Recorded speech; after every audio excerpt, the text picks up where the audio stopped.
Hello and welcome to Global News Today, bringing you exclusive interviews with leading experts from the Arabiya English headquarters in Riyadh. I'm Burges Watson. Coming up today, as the Iran war nears the end of its fourth week, both sides continue their attacks, with Tehran showing little sign of backing down. In a moment, we'll be examining the political impact of the war in the United States.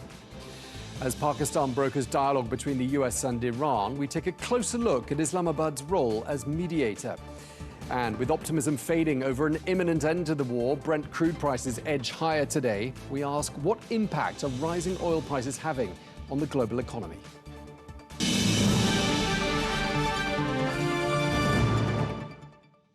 Hello and welcome to the program. Today's been day 27 of the war, and the key question remains, will the United States escalate in Iran or take an off-ramp into diplomacy?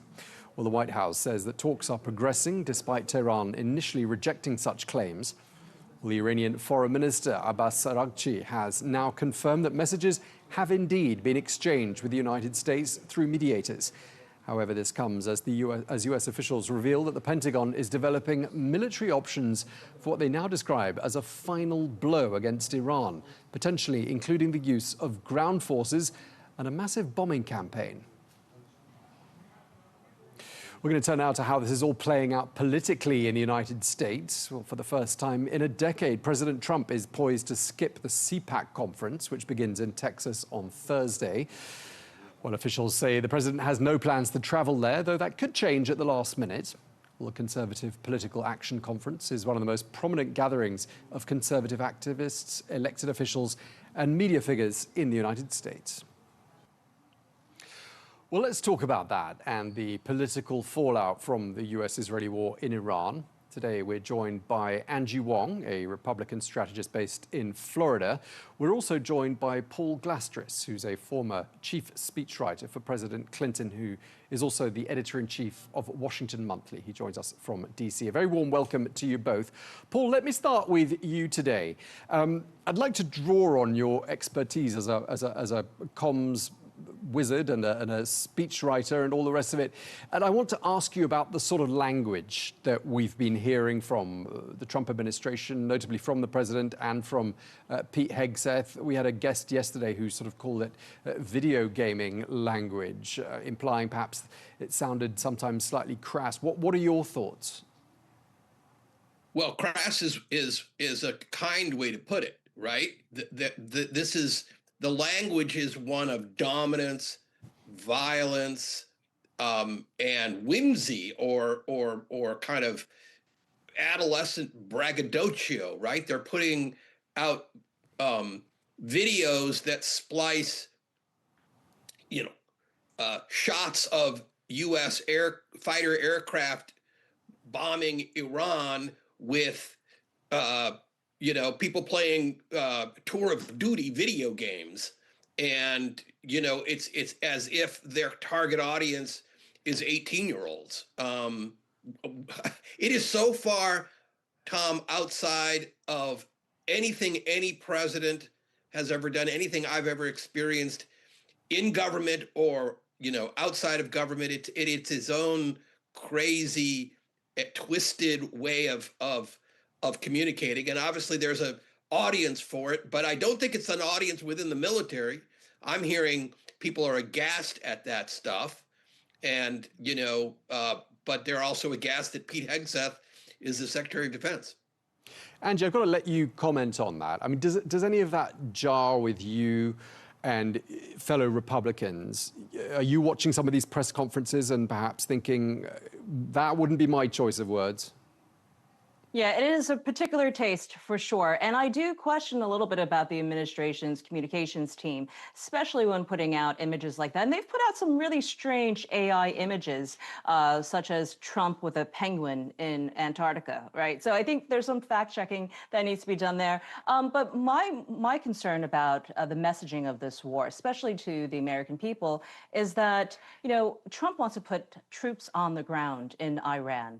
And there hasn't really been real really strong communications to the American public as to why we need to do so. Like, we're politicos, we could talk about it all day long. We understand to find the uranium, we're going to need troops on the ground. But that's not being translated very well here in the US. So you have representatives like Nancy Mace coming out saying, I'm not supporting troops on the ground for this operation. And you're going to see other members of Congress doing the same, only because it hasn't been sold to us yet. So I wish that their communications team would do a better job at ensuring that we have American support, especially supporting our troops in a operation like we are having in Iran. Okay, thanks for that to both of you. I'd like to ask Paul what you're seeing in terms of what the opinion polls are saying. What do the pollsters say about how the American public is viewing this conflict and how it's being handled and communicated to them? It has never been. It was sprung on the American public without explanation and without, warning. From the get-go, it has never had majority support, which is the first time that I know of where the United States went into war without at least a rally around the flag, early majority support of the voters. It still has commands support among self-identified Republicans. And let us say that note that the President Trump has more command over his voters and his caucus than any president in my lifetime, with the possible exception of Lyndon Johnson in his early years. And but broadly, among independents, among a full third of Republican voters and 95% among Democrats, they are not supportive, and that lack of support is growing, not shrinking. Okay, yeah, Angie, I mean, I saw a poll that said that 36% of Americans approve of President Trump's job performance, so that's low. And I wanted to ask you about something happening in the state where you are, in Florida, because there was a seat that was up for grabs, and it was flipped by a Democratic candidate. It was a seat that had been under Republican control. But the irony is that that district includes President Trump's Mar-a-Lago resort. So fair to say, this war is starting to hit the president quite close to home. It could be the war. It could be other factors as well. I mean, quietly, I will tell you that the Republican Party here in Florida, we're a little bit panicked about this, because not only have we lost a seat in Palm Beach, which is very red, it went, I believe, plus 11 for Trump in the last cycle, but we're also losing the smaller municipal seats here in Miami. And just recently in Boca Raton, which is between the two, we lost the mayoral seat by 1 vote. So, we're really just dissecting on what is going on here. Traditionally, Republicans don't turn out very well, especially for special elections, and especially between big presidential elections. So that could be it. But we're losing these seats by a few hundred votes, and which is really, really frustrating. And a lot of it is because there's a lot of migration coming from a lot of blue states to Florida, but we're still doing the dissection. Ultimately, the president has to sit up straighter to understand we cannot lose the midterms. These are early predictors that it's not going his way. He's going to have to change his tune, maybe away from some of the foreign policy stuff that I know he loves so much, but maybe he has to really refocus on domestic. And if our oil prices are ticking up 10 cents almost every single day, that's exactly how Biden lost the midterms in 2022, high gas prices. So he can't make the same mistake. Sure. I mean, incumbents tend not to perform as well in midterms. I think it's fair to say. I mean, to disagree if you think I'm wrong on that. But I wanted to ask you, Paul, just picking up on some of the points that Andy was making there, how much impact this war is having on the average Americans. I mean, it clearly at the pumps, and I'm wondering whether that translates into some sense of urgency in the White House to find an off-ramp here. Oh, tremendous urgency in the White House. I'm paying nearly $4 a gallon for gasoline, up from about $3 a gallon a few months ago. And for people in worse economic circumstances than that is real pain. But it's also that gas prices are something average Americans monitor on a daily, weekly basis. And everybody has to fill their tank. And you can see it, international affairs affecting your life. Look, Angie is right. There are many factors that are depressing Republican support for the president. He was losing favorability before the war in Iran.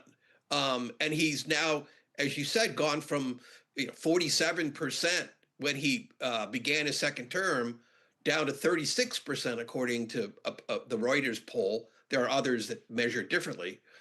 That is a steep drop. And traditionally, presidential favorability does affect midterms. You're right that the party in power typically doesn't do well in midterms. But that's not always the case. When I was in the White House, President Clinton, in the middle of the Monica Lewinsky scandal, gained House seats in his second midterm, because the economy was so good. And so a good economy can help. A bad economy makes it worse. Okay, Angie, I wanted to ask you, we're coming up to I think it starts today, the annual CPAC gathering. That's the Conservative Political Action Conference. It's happening in Dallas. And ahead of it, we heard from the CPAC chairman, Matt Schlapp, who warned that Republican infighting needs to stop, he said, and that divisions could hurt the party in November. He said that if some of the luminaries of MAGA are at each other's throat in a kind of continued disunity, that's going to have a devastating effect in the midterms, he said. I mean, how much infighting has there actually been, Angie?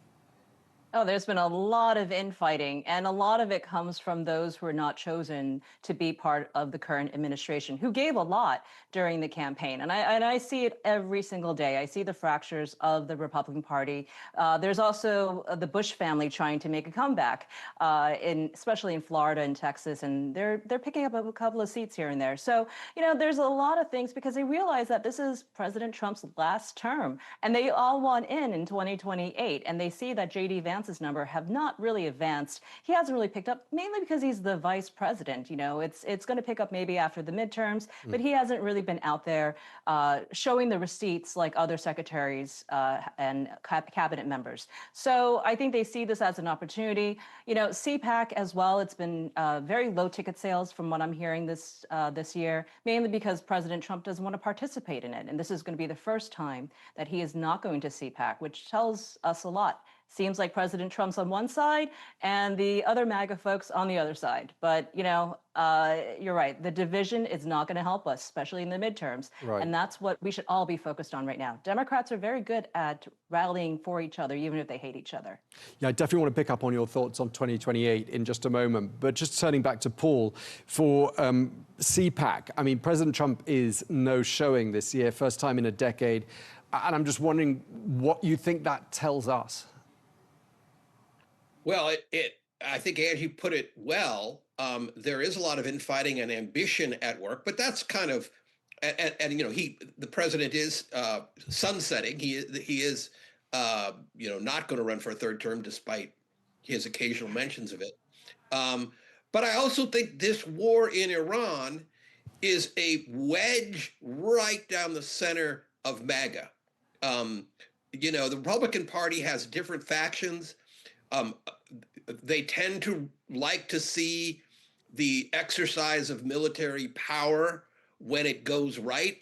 But there's a big part of the MAGA contingent that became MAGA precisely in reaction to the war in Iraq and the sense of the old Republican parties getting the country into forever wars. That's the side J.D. Vance championed, and the president is doing everything in his power to enrage that side. Right. I mean, Angie, let's look at the evidence here. I mean, the stock market's on the weaker side at the moment. Petrol prices are up. The United States has been drawn into a war. Inflation is sort of looming large over not just the US economy, but the world economy. I mean, that's the exact opposite of what a MAGA supporter voted for, isn't it? It's quite frightening how the world changed in a couple of short weeks since the Iran conflict. Look, I hope President Trump gets out of the Iran conflict very, very soon.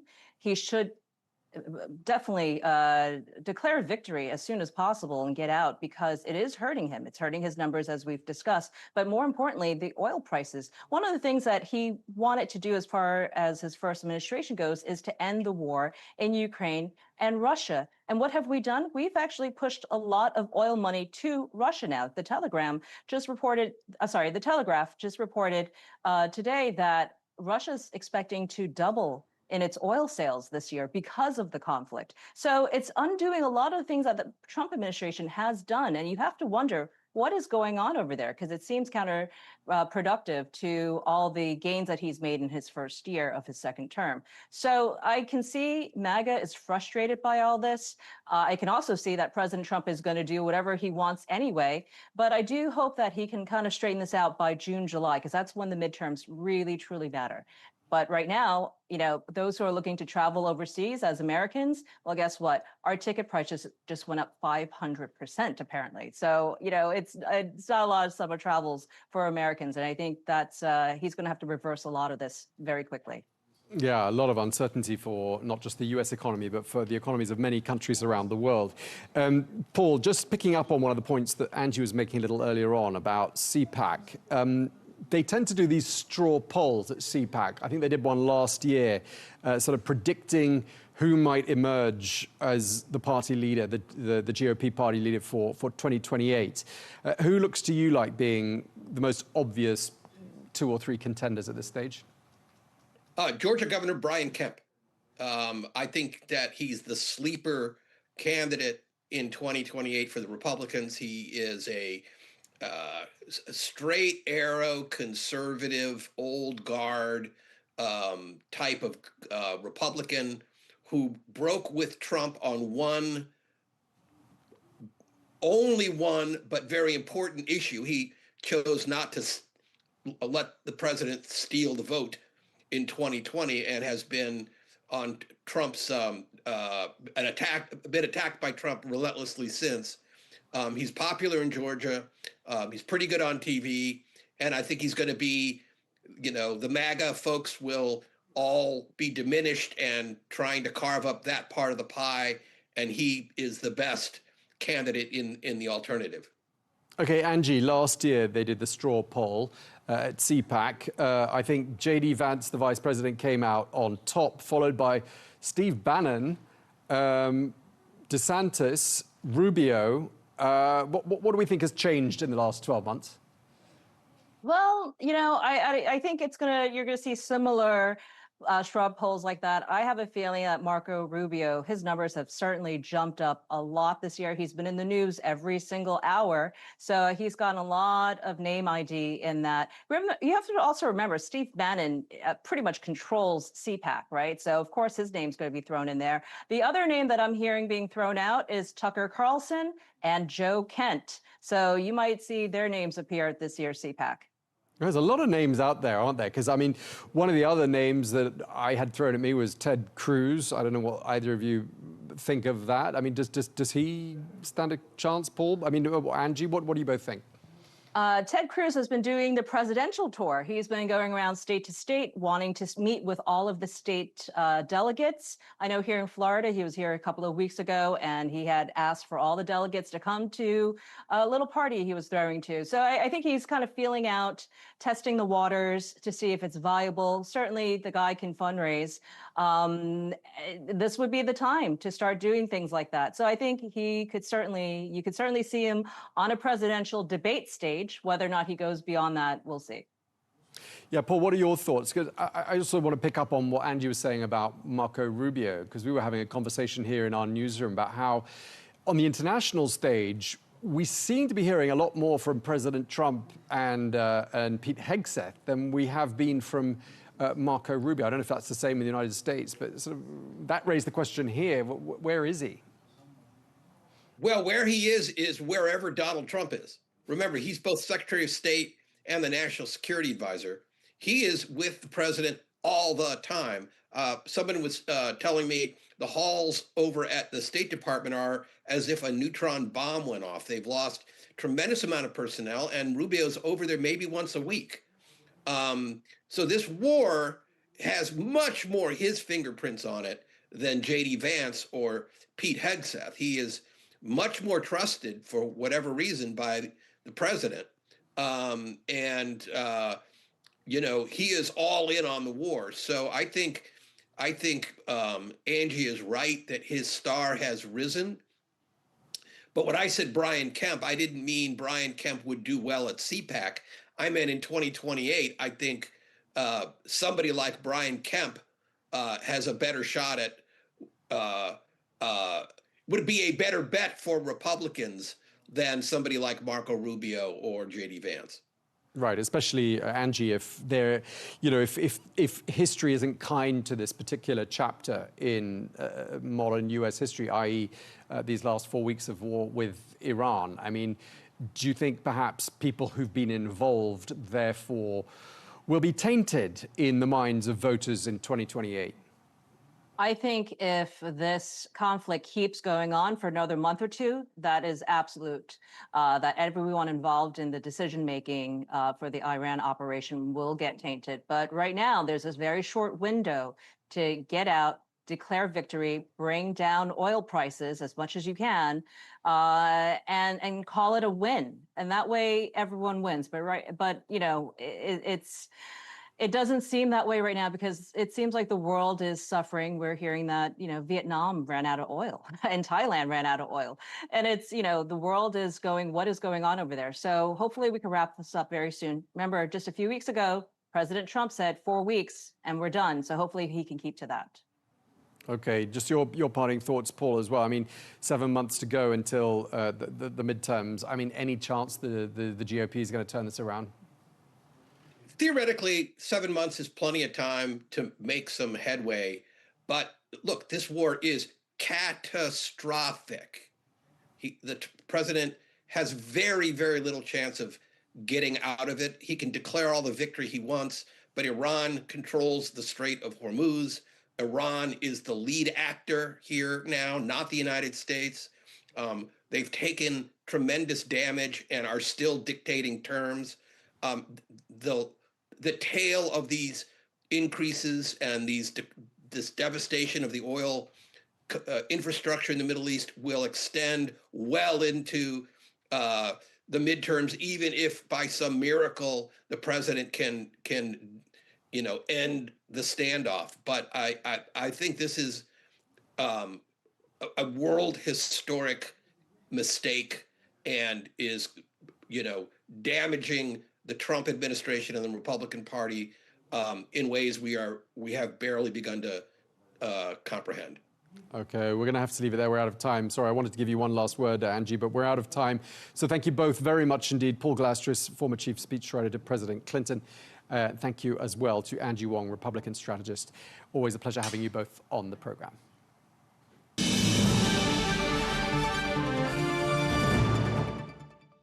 Well, in a significant diplomatic development, Pakistan's Foreign Minister Ishaq Dar says that his country is acting as the main intermediary for a 15-point US peace plan and relaying what have been described as sensitive messages between Washington and Tehran. So what has been achieved by Islamabad in this mediating role? Well, according to a Pakistani official, Israel has removed the Iranian Foreign Minister Abbas Araghchi from its hit list. This after Pakistan requested Washington not to target him. Well, Saqib Tanvir is the editor-in-chief of Pakistan TV Digital and joins us now from Islamabad. Thank you so much for taking the time to speak to us. We understand there is this indirect, I should say, communication between the United States and Iran, and Pakistan appears to be the main broker of that communication. Just tell us what your understanding is of the role currently being played by Pakistan. So, interestingly, you know, just before this interview, a lot of new information has come in. Pakistani government has spoken in detail about this. There was a press briefing by Pakistani Foreign Office. So that Foreign Office's press briefing and also a tweet from Pakistan's Deputy Prime Minister and Foreign Minister Ishaq Dar they've just come out and said that Pakistan has been conducting indirect talks between US and Iran, and Pakistan is relaying messages between the two stakeholders. So, and they've also mentioned that the US has presented 15 points plan, which has been shared with the Iranian sides, and they're deliberating upon it. So there has been a lot happening in Pakistan. The Foreign Office's press briefing today, it also mentioned that all the negotiations, talks to de-escalate in the region is being spearheaded by Pakistan's Prime Minister Shehbaz Sharif. And I also heard just today from the Saudi ambassador in Pakistan. He also welcomed Pakistan's efforts in terms of, vis-a-vis helping in diffusing the tension. So a lot is happening today. There are talks of weekend summit, which is still not confirmed by any of the sides, but there is a lot of chatter on that. But right now, Pakistan's role is of facilitating in relaying messages between the two sides, which is so far termed as indirect.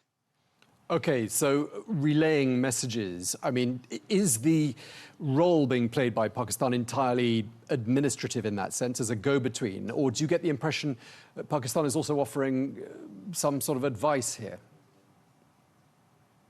So I wouldn't say that Pakistan is playing an advisory role. It's a very precarious situation. It is a very slippery slope in terms of regional alliances. Pakistan has good connections with the US. Pakistan has absolutely great connections and relations with the Saudis, with the Gulf countries, and Pakistan also has a relationship with Iran. So Pakistan is, treading very carefully. So far, Pakistan has been able to maintain a certain level of neutrality in terms of helping out, in terms of condemning the strikes by Israel on Iran, but also condemning the strikes on Saudi Arabia and other Gulf countries. So I wouldn't say that there has been any sort of advisory role, but Pakistan has explicitly and openly said and communicated it to the Iranians and even Americans that Pakistan want de-escalation and an end to hostilities. In fact, before this war broke out, Pakistan's defense minister, he had clearly communicated it to Iran that Pakistan has a defense pact with the Saudis. So Pakistan has an obligation to stand with the Saudis. So I wouldn't say there's any advisory role, but Pakistan is treading very carefully because there are a lot of relationships that Pakistan has to manage. Sure. And how would you describe the state of relations between Islamabad and Tehran and Washington? So Pakistan's relations with Tehran, I think, very interesting. There have been a lot of instances where in the past, both the countries have not seen eye to eye. There have been issues between the two countries. A few years ago, there was a missile attack from Iran inside Pakistan, and then Pakistan retaliated. And Pakistan has mentioned about support that the BLA, the Baloch Liberation Army, that has gotten from neighboring countries without naming any country.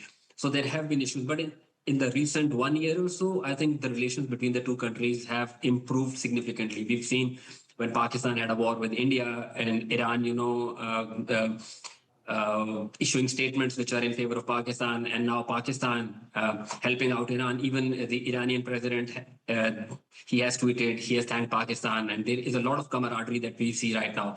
In terms of Pakistan's relation with Washington, again, it's the same. Pakistan's relationship with Washington was not that good, if you say just 2 years ago.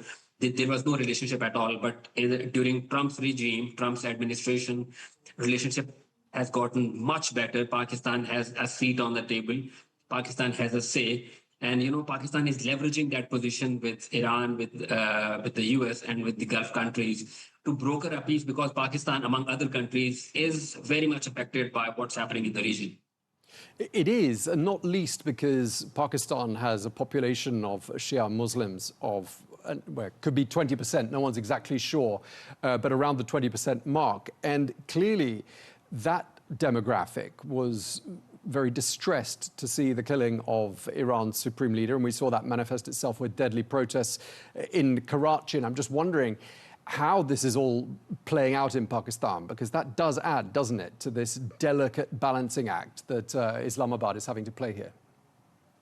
Definitely, there is a sectarian element to it. But to be fair, or to be honest, in the past few days, we've seen that Pakistani public support in terms of this war, it is regardless of the sectarian divide. There has been this impression in Pakistan and in the Muslim world across that Israel is the aggressor, and that has been manifested through different statements. But Pakistan does have this consideration when it manages its relationship with the countries, because sectarian divide is a major issue. But for now, Pakistan is steering safe. There were a few protests a few weeks ago, especially after the killing of Ayatollah Khamenei. But since then, things have been calm. Pakistan has been able to manage its relationship, its streets, and so far, it's okay. But in the future, when time comes or when the war escalates or situations, deteriorates, then I think it will be a very precarious situation. So as you've been saying, Islamabad has this delicate balancing act and has communications with both of the warring parties here. But I did read a posting on X by the Pakistani Defense Minister, Khawaja Asif, who wrote on X, quote, "The goal of the war seems to have shifted to the opening of the Strait of Hormuz, which was open before the war." And after that posting on X, there were some hand-clapping emojis. And I'm just wondering whether I detect there a little bit of sarcasm. Yeah, absolutely. So Pakistan's defense minister, he's known for issuing these statements. He's a very open person. He is, he's known for his statements. So, there is some element of criticism for this war in the Pakistani circles. But when you look at the official statements, so for example, if you want to talk about Pakistan's official policy on this war, the statements only come from the Foreign Office, and Foreign Office is the final authority on Pakistan's policy. So I wouldn't regard his statement as the official policy of Pakistan. I know that this is a sarcastic comment. It does come across as a sarcastic comment, but if you want to look at Pakistan's policy, it is issued by Foreign Policy. In fact, whenever we engage with the Pakistani government on this issue, we are always deflected back to the Foreign Office. So yes, a defense minister's statement is sarcastic, but the official policy is definitely relayed through Foreign Office. Okay, let's talk a bit about where things head to from here. There are these reports that the US Vice President J.D. Vance might be heading to Islamabad, although that's unconfirmed. I mean, what are you hearing? Peace talks in Islamabad, does that sound likely for the weekend? So Pakistan has openly volunteered to host a summit in Islamabad or in any part of the country. But so far, there hasn't been any conversation or confirmation from Iran or even the US. In fact, when Prime Minister Shehbaz Sharif tweeted that he is offering his volunteer that Pakistan can host the summit, President Trump reposted that from his Truth Social account. That essentially means that probably there's some level of endorsement from the American side, but we still haven't heard anything from the Iranians in terms of their confirmation if they were to join these talks or not, because there are a lot of political considerations for them. I'm sure there will be an internal issue in Iran about joining the talks or not, because they feel that they are the victims and they probably haven't avenged the death of Larijani and Khamenei. So they wouldn't be, coming across as very favorable to the talks. But Pakistan has volunteered. Pakistan has said that they're able, that they want to host these talks. But so far, no confirmation. But the weekend is in 2 days, and we still haven't had any confirmation. One interesting bit is that Steve Witkoff, he traveled to I guess Ukraine yesterday. So, and we may not see Steve Witkoff if there are any talks. But whenever there are official statements issued by the Pakistani side, for example, when the Deputy Prime Minister issued a statement today, he tagged Steve Witkoff in his posts. So it is expected that if this were to happen, Steve Witkoff and J.D. Vance might travel to Pakistan if this were to happen. But so far, there hasn't been any official confirmation. We've been speaking to Pakistani government. They haven't said anything on that. Okay, one of the other developments I wanted to ask you about is that Pakistan has submitted a request to Washington on Iran's behalf that 2 individuals are not targeted for assassination. Those 2 individuals are the Iranian Foreign Minister Abbas Araghchi and the Parliamentary Speaker Mohammad Bakr Kalibaf. What's the rationale there, and has that message, do you think, been passed on to the American side? I think the specific report that you're mentioning is from Reuters, and it is quoting a Pakistani source. I still haven't been able to have that confirmation from official Pakistani sources. But what I can say is that there has been a history where, when the negotiations were ongoing, in fact, two instances. In fact, Iran alleges that there were two rounds of negotiation when they were going, and during the negotiations, the attack was launched. So there is this element that if the negotiations were to take place, or if they were to, or if they are to be successful, then it is paramount that the negotiating parties or individuals, they need to be safe. And that is the reason, probably, if a request has been made, Pakistan wants to make sure that if it is playing the role of a mediator or a broker, then it has to be made sure that the negotiating parties are sound and safe, and that this window of opportunity that is very rare, it does not, and that it does not become a missed opportunity. Sure, and I think one of the sort of reading between the lines, one of the sort of points that I garnered was that perhaps if those two individuals were killed, there wouldn't be anyone else to talk to. Is that sort of absolutely your understanding? When the first strikes happened, when Khamenei was killed and other leaders were killed, President Trump himself said that the people that he wanted to rule the country, they were also killed. So probably if you want somebody to run the country or regime, you need to have a leader that has some level of standing, or you need people who have some credibility inside the country to hold the negotiations. So that is absolutely essential for these negotiations. Yeah. Okay. Now, the 15-point plan that the United States has put together has been passed on to the Iranian side by Pakistan. We've heard President Trump subsequently saying that Tehran is desperate for a deal. Is that how it looks from where you're sitting there in Pakistan? I think everybody is desperate for a deal. I think all the parties, I think the stakes are way too high. I won't be able to say the same about Iran, because Iran feels that they are the victims and they somehow still have to avenge the deaths. Or at least that's what the domestic rhetoric in Iran is right now. But everybody is very eager for a deal. I'm sure the Iranian side would feel the same. A lot is on stake. And sitting here in Islamabad, we understand that Washington did wanted an off ramp, especially after that 48-hour deadline by President Trump. They needed an off ramp, so because they don't want to attack Kharg Island. But there is also the sentiment in Islamabad right now that the additional troops deployment, that might be something that could be worrisome for the region. But for Iran, I think the sense here is that Iran is a little cautious in terms of negotiating, because they've been saying that we've had 3 different rounds. First rounds were when they were talking about nuclear enrichment 1 year ago. And during the negotiations, they were attacked. And now recently, there were 2 rounds of negotiations. And during the negotiations, they were attacked. So they have this, they don't trust these negotiations. So that's why they're not very eager for the talks. Probably they need some guarantees before the talks are started. And much remains to be seen as to what those guarantees are. I think Press TV yesterday, they issued a statement, their own 5-point plan from the Iranian side, which they said which was a counter to the 15-point plan.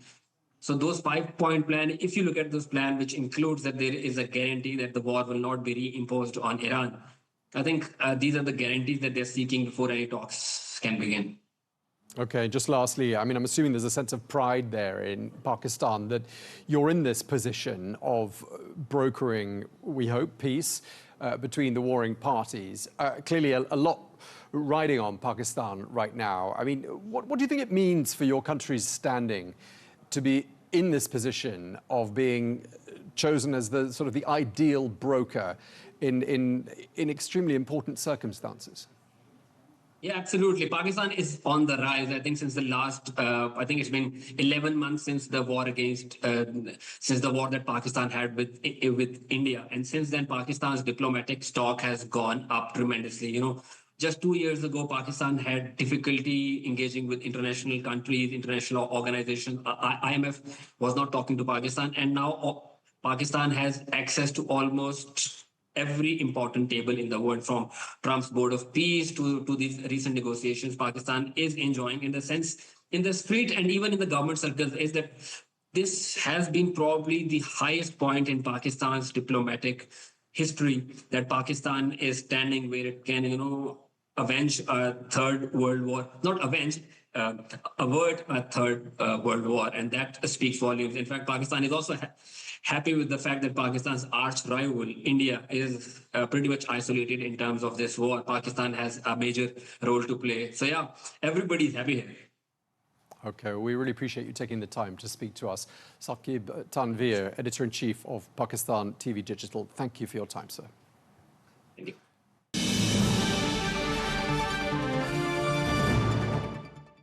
We're going to turn now to the impact of the Iran war on global markets. Well, world shares fell whilst oil prices climbed back above the $100 a barrel mark today, as hopes for de-escalation remain uncertain.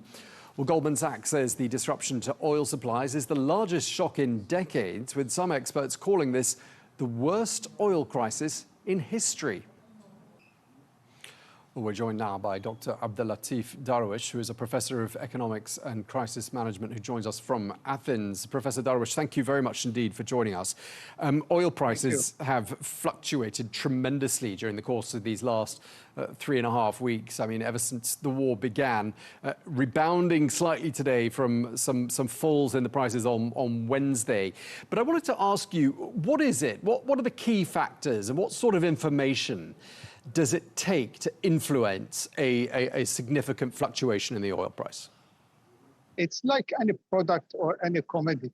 Just to tell you that the Americans themselves, they are studying the scenario of that the prices of the barrel will go to $200, which is very big problem. It's a very big problem.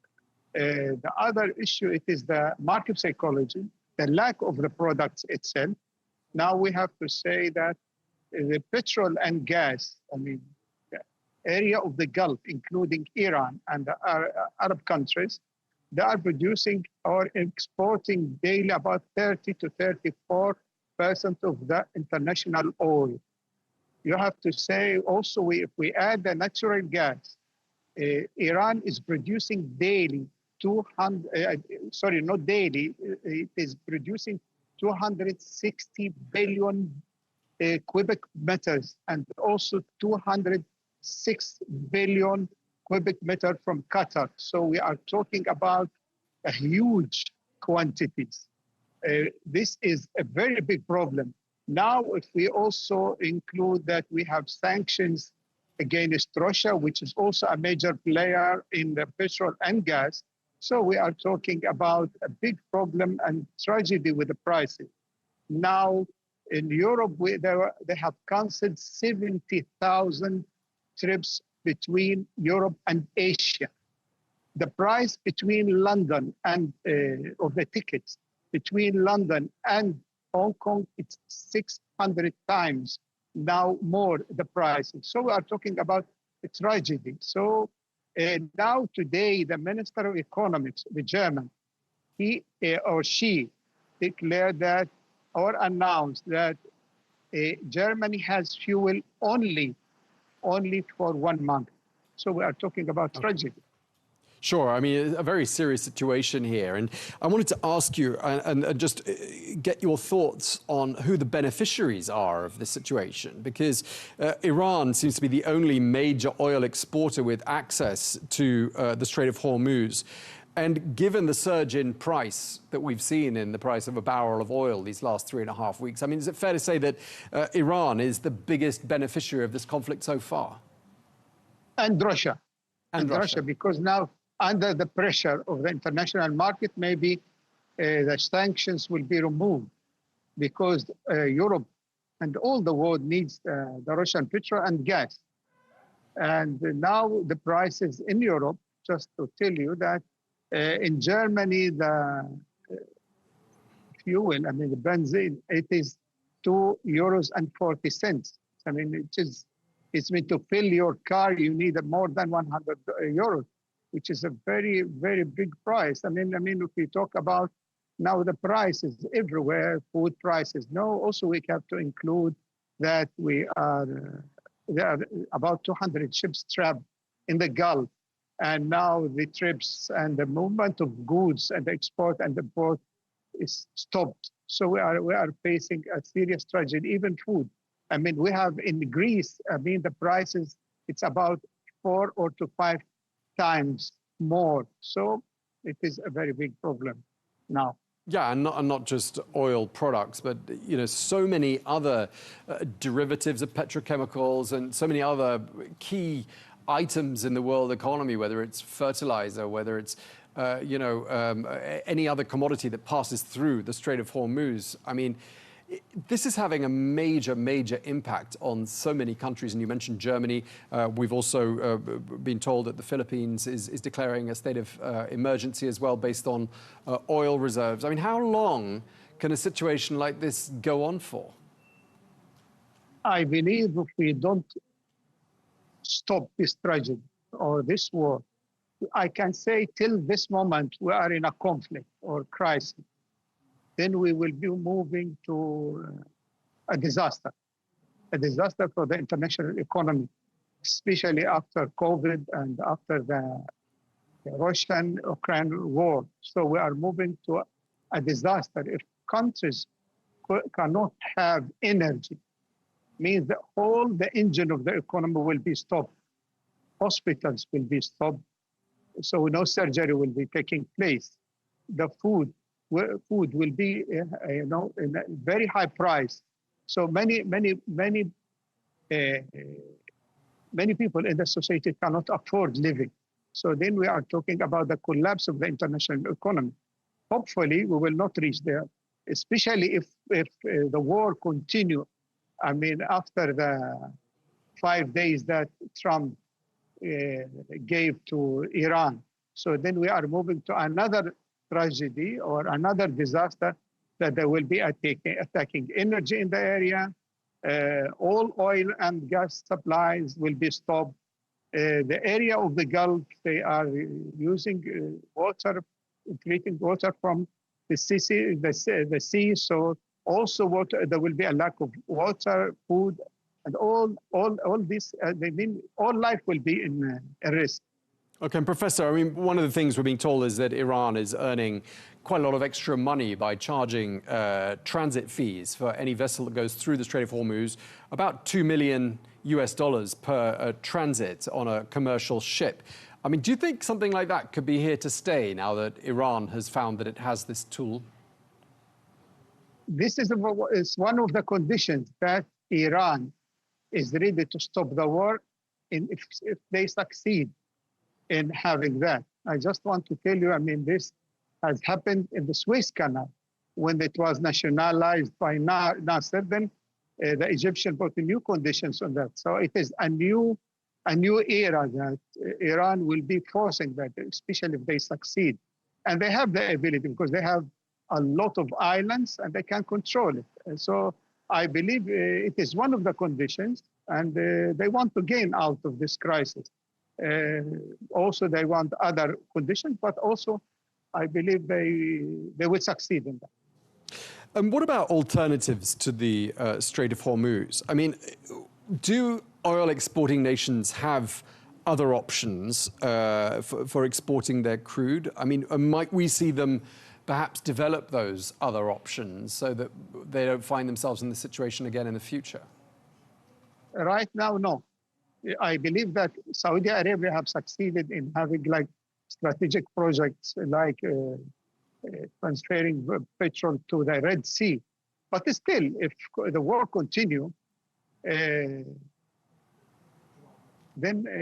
Iran will have influence on Yemen, and they will close also the other, the Gate of Tears or Bab el-Mandab, as it's said in Arabic.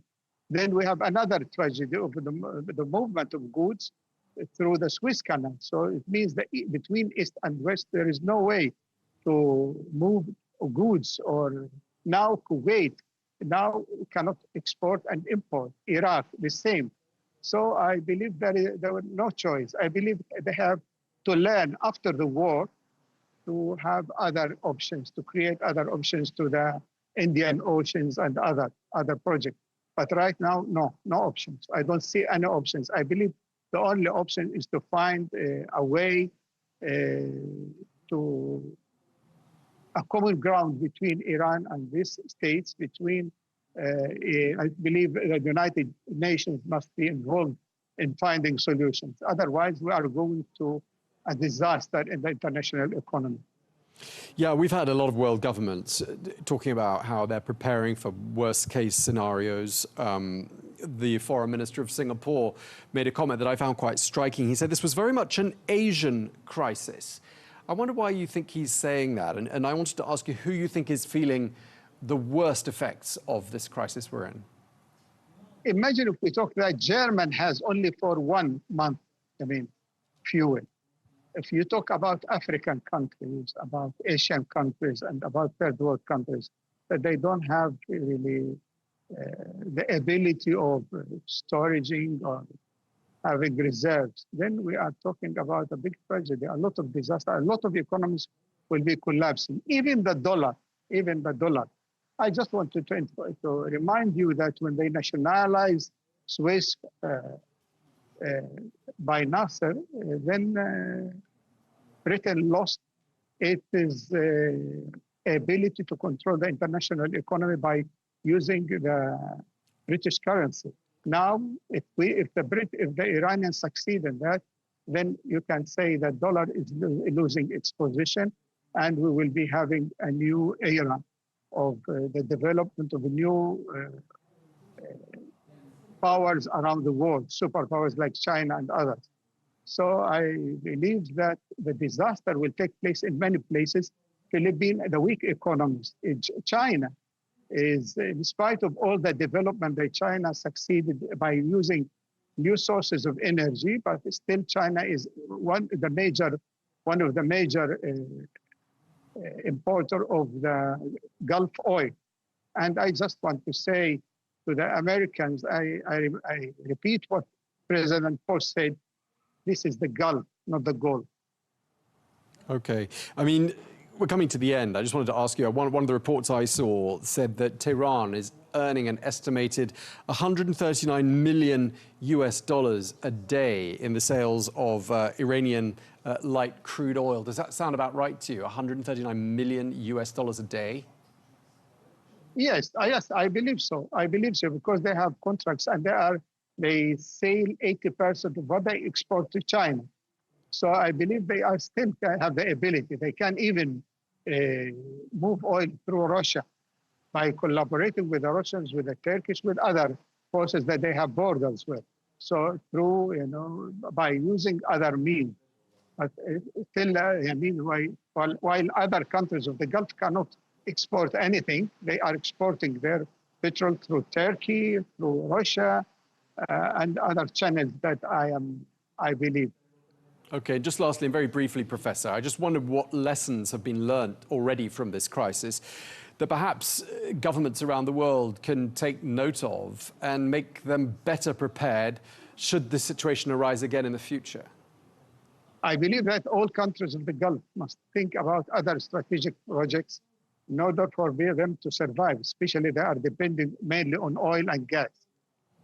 Also around the countries that we have to know to develop new sources of energy, also to develop other strategic projects like around like storaging energy and food. The other issue, the other lesson that we have to learn, not to allow any one country to take the world economy to the disaster. I mean, United States decided without estimating very well Iran, they thought it is a journey or they thought it is like Venezuela, means that they are ignorant in studying like a country with 5,000 years of civilization, a country with a kind of, let me say, about 50 to 60, lines of leadership inside, especially in Iran. So they thought it is Venezuela. It means you go and fight an enemy and you don't know anything about this enemy. I believe the international community must interfere to stop the greediness of the United States about Greenland, about Canada, about the wealth of the other nations, because they are taking us from one disaster to another, and we are trapped, and they are trapped now. Okay, we're going to have to leave it there. Really appreciate you sharing your thoughts with us. Dr. Abdelatif Darwish, Professor of Economics. Thank you very much indeed for your time. Thank you.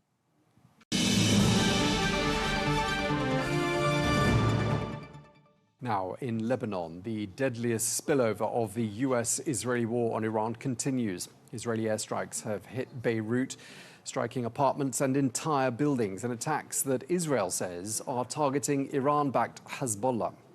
Well, thousands of fighters have fled their homes since the 2nd of March, arriving at shelters with little more than the clothes on their backs, and they're having to brace for harsh weather conditions. Well, rights groups warn that Lebanon is sliding into chaos. Nearly a month into this conflict, at least 1,209 people have died. More than 1 million people have been displaced. We're joined now by Dr. Kalin Rahayem, who is an emergency project medical referent for Médecins Sans Frontières, MSF, who joins us from Beirut. Thank you so much for joining us, Dr. Rahayem. I just want to start by asking you about the humanitarian situation in Lebanon. We've got evacuation orders in place there that cover about 14% of the country's territory. And I'm also reading reports about cold, wet, wintry weather in Lebanon at the moment. And I'm wondering what all of that translates into for the more than 1 million people who are displaced across the country. Thank you. Following the latest wave of escalations since March 2nd, as you mentioned, many people have been subject to forced evacuations and had to leave their homes in very short notices and becoming displaced in different regions, including Beirut, the capital. And they are hosted in different shelters that have been organized in order to be receiving them. This displacement comes after 15 months of ceasefire that did not allow the actual stopping of impact on these populations, given the non-respect of the ceasefire during these 15 months. And so many families are fleeing their homes under risk of bombardment or airstrikes or due to the evacuation orders. This leads to a dire situation among these displaced communities, given that they often leave without without the possibility to be bringing along any of their documents, sometimes medications, essential needs, and leaving them in a situation where they have challenges to access healthcare or also essential items, including water, safe water for drinking, blankets, covers, etc. Right, and I wanted to ask you about you and your colleagues and your work there, because according to the World Health Organization, there have been more than 60 attacks carried out on healthcare facilities across Lebanon during the last couple of weeks. 40 medics have been killed. And I'm just wondering, you know, how dangerous an environment is this for your teams to be working in? As Médecins Sans Frontières, we are present in the field through our projects in the country, our long-term projects, but also in terms of responding to the current emergency through 15 mobile medical units that are visiting the people in order to provide medical care and support them also in the other essential needs. In addition to that, we support hospitals in terms of donating supplies, fuel, and food parcels for the healthcare staff that are present in these hospitals. We always call for respecting the healthcare workers and protecting them from being a target. Right, I wanted to ask you about Lebanon's healthcare system, because with a war going on, I'm assuming that there are mass casualty events. But even before the war, there was a chronic problem of underfunding in the healthcare sector. And now with hospitals being forced to evacuate, I mean, where does that leave the Lebanese healthcare system? The last 4 weeks have led to more than 1,000, around 1,094 killed based on yesterday's data, as well as more than 3,000 people injured, of course, including a high percentage of children among them. And with that, whether the casualties or the displacement and the risk that it brings in terms of deteriorating health conditions, the living conditions also inside the shelters that are hosting the displaced people are sometimes not adapted or not being maintained in a way that could also constitute a health risk for the people living in these shelters, in addition to the water sanitation and hygiene situation that in itself brings also different health risks related to skin-related conditions or diseases. And with what I mentioned earlier about the last 15-month or the previous escalations, and this one being an additional one, of course, this brings high needs to the healthcare system that itself is strained. Some of the healthcare workers are displaced themselves or their families are displaced, and some have lost homes or close ones during the past weeks. And throughout that, including some of our staff members that have been displaced and continue to come on a daily basis and provide support to the communities that we are serving. Right. I mean, some people have decided, despite the evacuation orders, that they won't evacuate, or perhaps they can't evacuate. They don't have enough money, they're elderly, they may have health conditions that prevent them from doing so. And some people have this attitude that, you know, if we're going to die, we'd rather die on our own homes and die with dignity. That's what some people are quoted as having said. I mean, what sort of numbers of people do you think have not been evacuated, who are essentially in an area where perhaps they're very isolated? What sort of numbers are we talking there, and what does it mean for them to be in those situations? As you mentioned, people might have different reasons in order to be staying in their homes or in their villages or the area, despite evacuation orders being given or ongoing airstrikes happening.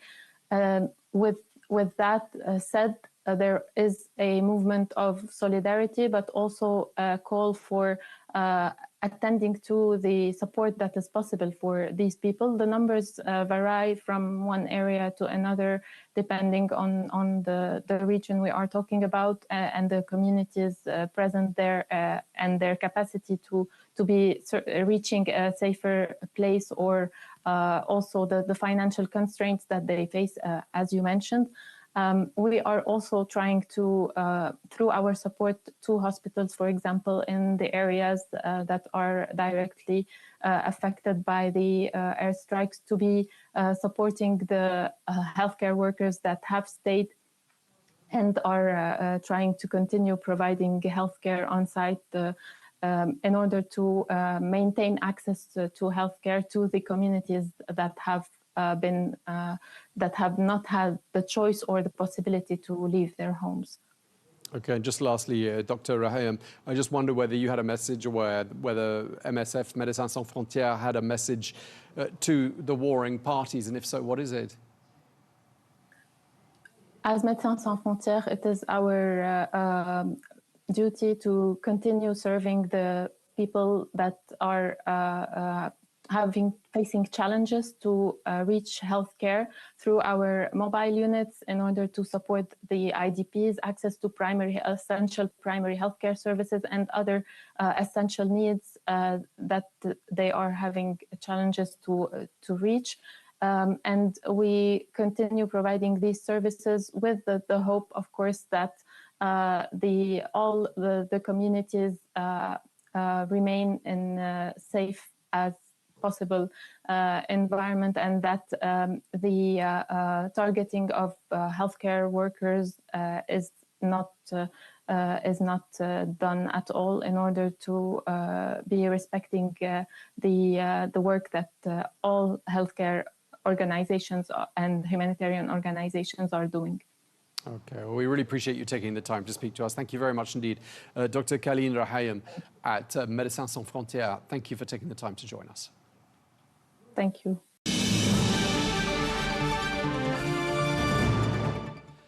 Well, that is all we have time for on this edition of Global News today. Thank you very much indeed for joining us. Do join us again tomorrow. We'll take a look back at some of the best interviews of the week. Until then, goodbye.